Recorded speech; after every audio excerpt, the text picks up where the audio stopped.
Voy a saludar a esta hora de la noche al abogado Gabriel Farfán. Él es analista, es constitucionalista y nos acompaña esta noche un poco para conversar sobre los efectos que provocan, legalmente hablando, obvio, las sanciones que se han dado sobre el tema de destitución a las autoridades electas, a algunas autoridades electas. ¿Qué es lo que ha ocasionado? Hay un remesón también en ese sentido. Vamos a dar la bienvenida a nuestro invitado. ¿Cómo le va, abogado? Buenas noches. Buenas noches, abogada, ¿cómo está? Buenas noches también a la ciudadanía que nos observa en esta noche. Como usted lo dice, el tema de las responsabilidades administrativas, de las sanciones de destitución han tomado relevancia, especialmente por un rol un poco más activo que ha tenido la Contraloría General del Estado desde el año anterior, cuando hubieron cambios de autoridades.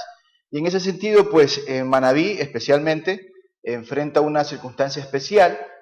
Ya una vez cumplido el calendario electoral, van a hacer ya la emisión de los nombramientos a las personas que ganaron las elecciones en el presente año.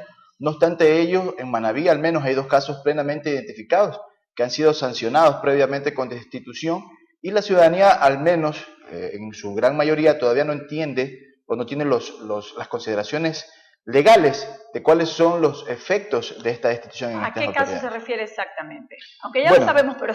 Claro, tenemos el caso de Montecristi. El alcalde Washington Arteaga fue destituido en su momento cuando fue el alcalde de Montecristi. Tenemos en el caso de Manta, el alcalde electo Agustín Intriago, quien también fue destituido, pero en este caso cuando ejercía las funciones de concejal, cuando estaba en la alcaldía Jaime Estrada Bonilla.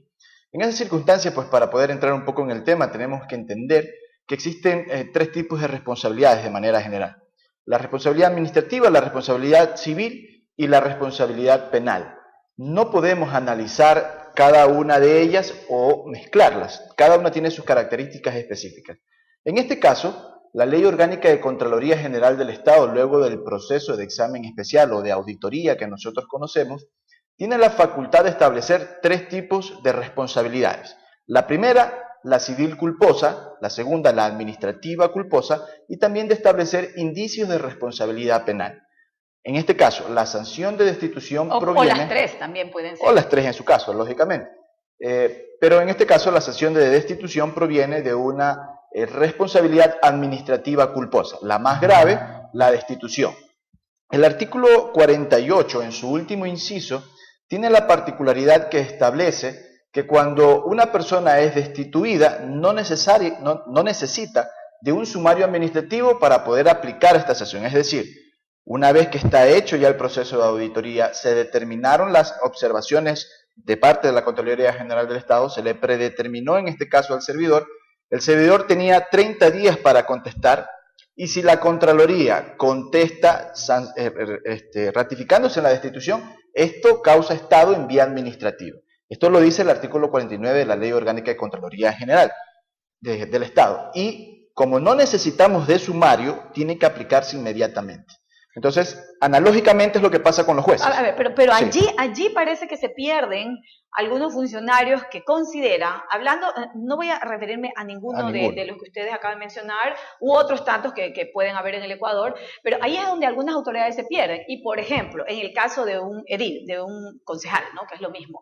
Entonces dicen, bueno, sí, pero si no hay un consenso, si no hay una votación para dar paso a la resolución de la Contraloría, entonces no procede. Lo mismo pasa en los gobiernos autónomos descentralizados provinciales, y así, que se considera que vendría siendo un mecanismo adoptado por la Contraloría tal vez hasta cierto punto subjetivo, me da la impresión, ¿no? O sea, o facultativo de quienes serían los inmediatos superiores de las autoridades, o en este caso, dignatarios sancionados. Sí, muy bien traída su pregunta, porque me permite explicar 2 aspectos o dos escenarios distintos. El primero, en el caso de las autoridades electas que mencioné, estas personas van a ser posesionadas, es decir, la sanción de destitución es previa.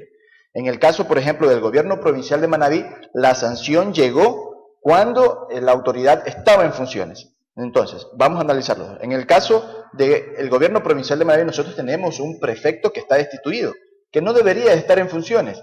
No obstante, se excusan en la votación del Consejo, pero el artículo 48 de la Ley Orgánica de Contraloría General del Estado determina que cuando la autoridad nominadora, que es quien tiene que imponer la sanción, es la sancionada, lógicamente no se la va a imponer él, sino que tiene que ejecutarla directamente a la Contraloría. Eso es lo que ha hecho el Contralor El Celi al enviar al Banco Central del Ecuador y al SRI para que le quiten las claves al ex prefecto Mariano Zambrano. No obstante, este ex servidor presentó una medida cautelar en Montecristi para suspender estos efectos, pero que en estos momentos fue revocado. Es decir, aún en estos momentos tenemos un prefecto destituido en el gobierno provincial de Manabí, incurriendo en un delito, posiblemente, inclusive de usurpación de funciones. Hay pago indebido de remuneraciones y hay autoridades que están solapando esto. Esto en el caso de la autoridad que ha sido destituida en funciones. Administrativamente, administrativamente, según ese análisis, todo lo actuado por esta o por cualquier otra autoridad que ha sido sancionado administrativamente con la destitución por parte de la Contraloría carece de eficacia jurídica. Es decir, todo lo actuado es nulo, me refiero, posibles contratos que se hayan dado, pagos o contrataciones o procesos que hayan estado, en este caso, con la firma o el aval de aquel funcionario o aquella funcionaria. ¿Vendrían siendo viciados totalmente? Sí, la característica especial es que están viciados de ilegitimidad porque la autoridad que emite estos actos no estaba facultada para hacerlo. Entonces, ante cualquier demanda que tranquilamente se alegue que la autoridad no estaba en capacidad de ejercer ese acto, pues va a tener una sentencia favorable del Tribunal Contencioso Administrativo del caso. El otro escenario es las autoridades electas, que en este caso están próximas a posesionarse. Entonces, en este sentido, incurre o entra en actividad el artículo 15 de la Ley Orgánica de Servicio Público. Aquí vale aclarar algo adicional. El COTAD es el que rige la estructura administrativa y la vida orgánica de los gobiernos autónomos descentralizados. Pero el artículo 360 del COTAD dice que los gobiernos autónomos descentralizados se rigen con la ley que regula el servicio público, es decir, la LOCEP. El artículo 15 dice que cuando una persona ha sido destituida, no podrá reintegrarse al servicio público por 2 años. Pero asimismo hace la puntualización de que no podrá volver a la misma institución de la que fue destituido. Entonces, aquí lógicamente es que viene el conflicto. El ejemplo de Manta, vendría siendo de Manta y de Montecristi, porque ellos ganaron las elecciones, el CNE les va a dar las credenciales porque el proceso electoral comienza con la convocatoria, pero termina con la entrega de credenciales. En ese momento termina lo que llamamos el proceso electoral, pero esa autoridad, al recibir esa credencial, tiene que presentar su documentación para ingresar al servicio público en la unidad administrativa de talento humano de la institución donde va a trabajar. Y esta persona, este servidor público, tiene la obligación de cumplir lo que dice la ley. Es decir, tendrá que recetarle su declaración patrimonial, tendrá que recetarle su declaración de que no tiene dinero en paraísos fiscales, tendrá que recetarle la declaración de que no debe pensiones alimenticias y asimismo tendrá que recetar la declaración de que no está incurso en las inhabilidades especiales establecidas en la ley. Y ahí sería el meollo del asunto. Entonces, más o menos bien puntualmente, estas autoridades electas que están sancionadas con destitución tienen que activar mecanismos judiciales, mecanismos constitucionales inclusive, alegando sus derechos. En este caso, pues podría ser el tema del derecho a ser elegido, ¿sí? Pero mientras no actúen nada, mientras no se habilite un mecanismo jurídico para poder rehabilitarlas previo a su posesión, y eso es muy claro, porque el CNE les va a entregar la credencial, tiene la obligación de hacerlo, pero no se van a poder posesionar, porque la unidad administrativa de talento humano tiene la obligación de no recetar esas carpetas o de no aceptarlas, porque justamente incurren en una prohibición legal. Entonces, estas circunstancias administrativas, pues yo escuchaba a algún jurista que decía que no es aplicable para las autoridades electas porque están todas impugnadas judicialmente, y él estima que la presentación de la demanda judicial suspende los efectos. Contrario a eso, el artículo 329 del Código Orgánico General de Procesos determina que los actos administrativos gozan de 2 presunciones. La primera, de legitimidad, es decir, se entiende que la autoridad que lo destituyó podía hacerlo. Y la segunda, de ejecutoriedad, es decir, en el momento en que se notifica, tiene que ejecutarse. Entonces, hay juristas que entienden o que analizan y creen que por el principio de inocencia, de presunción de inocencia, no se puede ejecutar esta resolución de destitución, sino hasta que se obtenga sentencia ejecutoriada del Tribunal Contencioso Administrativo.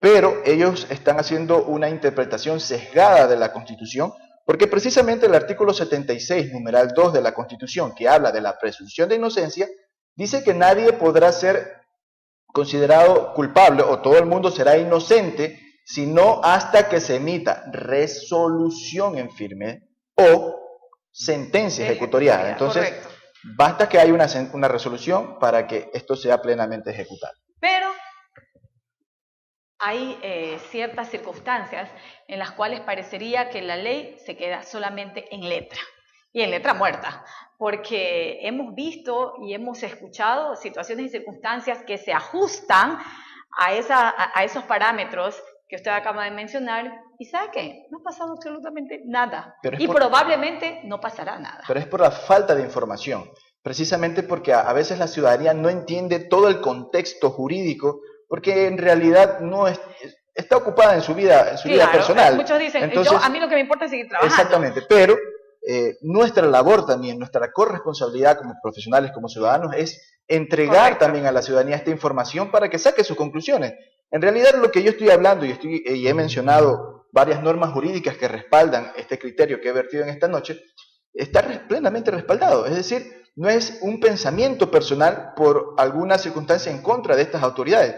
Simplemente es realizar un análisis de los efectos en los que están envueltos. Así es. Porque si ellos no hacen nada, ahí sí estaríamos viciando la seguridad jurídica, que es a lo que usted hace. Abogado, pero yo le aseguro que si en ese mismo lugar donde está sentado usted, yo invito a alguien que probablemente esté de alguna manera patrocinando a algún ciudadano que se encuentre inmerso o haya incurrido en esa circunstancia, créalo que va a ajustar la ley, la va a acomodar a conveniencia y obviamente el resto ya sabemos qué es lo que va a pasar. Así es. Yo digo, si no hubieran este acomodo de normas de acuerdo a conveniencia, porque muchas veces, digo yo, se vuelve subjetiva, no hubiéramos abogados, no hubiera litigios. Simplemente se respetaría la letra de la ley como tal y no cada abogado interpretaría a su antojo según su conveniencia y según el recurso que le pague por su servicio. Esto es así de clarito. Gracias, mi estimado abogado, por haber estado con nosotros. Muchas gracias a usted por la invitación y un agradecimiento también a la ciudadanía por la atención en esta noche. Está invitado para una próxima oportunidad. Sí, pues nuestra pausa. Ya regresamos.